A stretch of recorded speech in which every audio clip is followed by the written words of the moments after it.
माझी कविता जसं आता त्यांनी सांगितलं की कुठून तरी वेदना असते तेव्हा येते.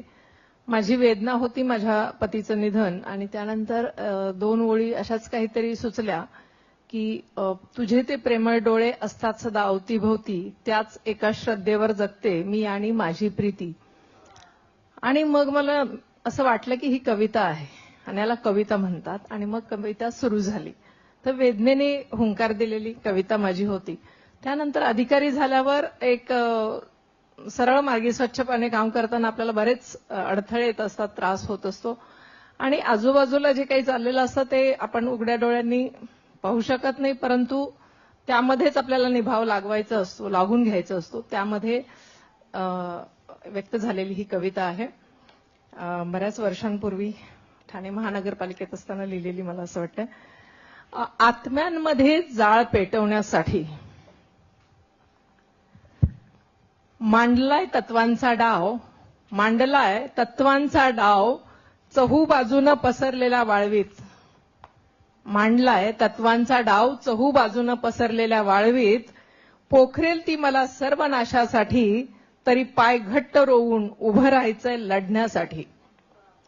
पोखरेल ती मला सर्वनाशासाठी, तरी पाय घट्ट रोवून उभं राहायचंय मला लढण्यासाठी. होतो चहू बाजूनं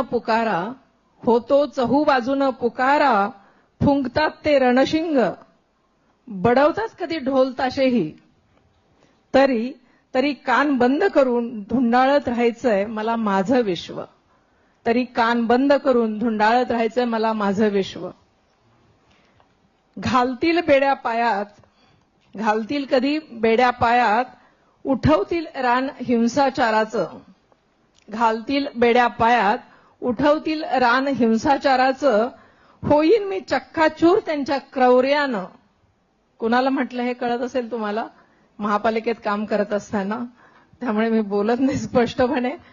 पण घालतील बेड्या पायात, उठवतील रान हिंसाचाराचं. होईन मी चक्काचूर त्यांच्या क्रौर्यानं, तरी रस्ता शाबूत ठेवला पाहिजे पुन्हा चालण्यासाठी. होईल कधी माझा शिरच्छेदही, कधी देतील देहदंड. संपून जाईन मी त्या रक्तपातानं, तरी रक्ताचा एक थेंब जिवंत ठेवला पाहिजे उद्याचे ऋतू फुलवण्यासाठी. तरी रक्ताचा एक थेंब जिवंत ठेवला पाहिजे उद्याचे ऋतू फुलवण्यासाठी. होईल कधी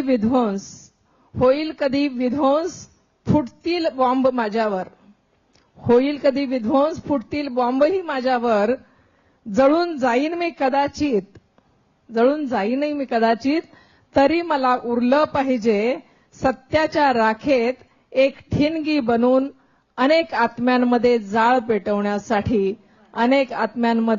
पेटवण्यासाठी. सत्याच्या राखेत एक ठिणगी बनून अनेक आत्म्यांमध्ये जाळ पेटवण्यासाठी. धन्यवाद. सुंदर मॅडम, कारण आपण जेव्हा